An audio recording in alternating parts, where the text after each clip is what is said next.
আসসালামু আলাইকুম guys, welcome to ইএসআইটিভিটি। ভিডিওর থাম্বনেল এবং টাইটেল দেখেই বুঝতে পারছেন যে আজকে কী নিয়ে ভিডিও হতে চলেছে। বেশি কথা না বলে চলুন শুরু করা যাক। নতুন এই ট্যাবে আমরা প্রথমে সার্চ করব Google cloud console. Google cloud platform এটাতে আমরা ঢুকছি। তো এখান থেকে একটা প্রজেক্ট আমরা ক্রিয়েট করব। এজন্য নিউ প্রজেক্ট, এখানে আমার ওয়েবসাইটের নামে একটা নাম দিয়ে প্রজেক্টটা ক্রিয়েট করছি। ক্রিয়েট। এবার এখান থেকে আমরা যে প্রজেক্টটা ক্রিয়েট করলাম এটাতে প্রবেশ করছি। প্রবেশ করার পর এই সাইট থেকে আই এম এন অ্যাডমিন থেকে আপনারা ঢুকবেন ক্রিয়েট নিউ সার্ভিস অ্যাকাউন্ট। এখানে একটা সার্ভিস অ্যাকাউন্ট আমরা ক্রিয়েট করব। তো আমি নাম দিয়ে দিলাম ক্রিয়েট। ডান। এবার এটাকে আমরা ওনার সিলেক্ট করে কন্টিনিউ করছি। ডান। এবার একটা ইমেইল অ্যাড্রেস দিয়েছে, এটা আমরা নোটপ্যাডে রেখে দিচ্ছি, পরবর্তীতে কাজে লাগবে। তো এটা 3 ডট মেনু থেকে ম্যানেজ কিতে যাবেন। ম্যানেজ কিতে গিয়ে অ্যাড কি, নতুন একটা কি আমরা অ্যাড করব এখানে। ক্রিয়েট নিউ কি, জেসন ফাইলটা ডাউনলোড হয়ে যাবে অটোমেটিক। তো এটা ক্লোজ করে দিলাম।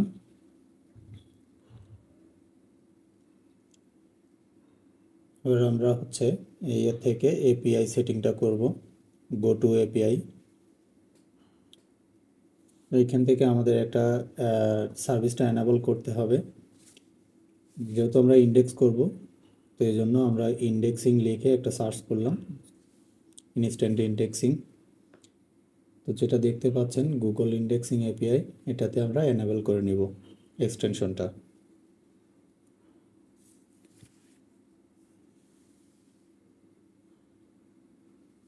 দেখতে পাচ্ছেন আমাদের এক্সটেনশনটা এনাবল হয়ে গিয়েছে।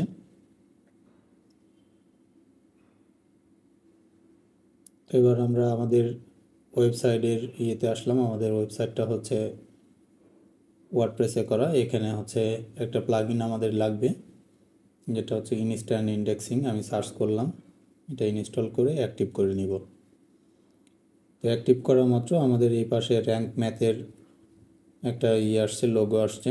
র্যাঙ্ক ম্যাথের নিচে একটা সেটিং আমরা দেখতে পাবো, ইনস্ট্যান্ট ইন্ডেক্সিং সেটিং। তো এখানে দুটো অপশন, একটা গুগল এপিআই সেটিং, একটা কনসোল। তো আমরা গুগল এপিআই সেটিংয়ে এসে আমরা জেসন ফাইলটা আপলোড করে দিব, যেটা ডাউনলোড করেছিলাম। আপলোড করা মাত্র এখানে চলে আসছে। আমি সেভ চেঞ্জে ক্লিক করলাম। এখানে দেখতে পাচ্ছেন আমাদের এটা সাকসেসফুলভাবে সেভ হয়ে গেছে। তো এই জায়গাতে আমরা পোস্ট পেজ এবং ল্যান্ডিং পেজটা ইন্ডেক্স করলাম। তো এবার আমাদের প্রয়োজন হবে গুগল সার্চ কনসোল। তো আমি গুগল সার্চ কনসোলে গেলাম। এখান থেকে স্টার্ট নাও, এখানে আমাদের প্রপার্টিটা অ্যাড করতে হবে। দুইটা অপশন পাবেন, একটা ডোমেইন আর একটা ইউআরএল। তো আমরা ইউআরএল দিয়ে সহজেই করে নেব এটা। তো ওয়েবসাইটের ইউআরএলটা এখানে পেস্ট করলাম, কন্টিনিউ। তো এটাকে আমাদের ভেরিফাই করার জন্য একটা প্রয়োজন হবে আমাদের এক্সটেনশন। তো আমি এক্সটেনশনটা এখানে সার্চ করছি, হেডার অ্যান্ড ফুটার। এই যে দেখতে পাচ্ছেন ইনসার্ট হেডার অ্যান্ড ফুটার, এটা আমরা অ্যাক্টিভ করে নেব। এবং সেটিং থেকে দেখতে পাচ্ছেন, সেটিং থেকে এটাকে আমরা সেটিং করে নেব। এখানে আসার পরে আমরা যে ইয়েটা পেয়েছিলাম ওই ফাইলটা আমরা এখানে পেস্ট করে দিলাম। তো এবার সেভ চেঞ্জে দিয়ে ভেরিফাই। আমাদের অনারশিপটা ভেরিফাই হয়ে গেছে। আমাদের ওভারভিউটা এখানে দেখাচ্ছে। আপনার ওয়েবসাইটের সকল ভিজিটর, কী পরিমাণ ভিজিটর আসছে, কী পরিমাণ সার্চ হচ্ছে, সকল কিছু এখানে দেখতে পাবেন। তো আমরা এখানে ইউজারটা অ্যাড করছি। আমরা যে মেইলটা কপি করে রাখছিলাম নোটপ্যাডে, এই মেইলটা এখানে পেস্ট করছি এবং পারমিশনে এখানে অনার করে দিচ্ছি অ্যাড। তো আমাদের ইউজারটাও অ্যাড করা হয়ে গেছে। তো এবার আমরা চেক করব যে আমাদের কাজটা পুরোপুরি সম্পন্ন হয়েছে কিনা সঠিকভাবে। তো তো চেক করার জন্য আমি ওয়েবসাইটের জাস্ট একটা লিঙ্ক নিয়ে আসছি।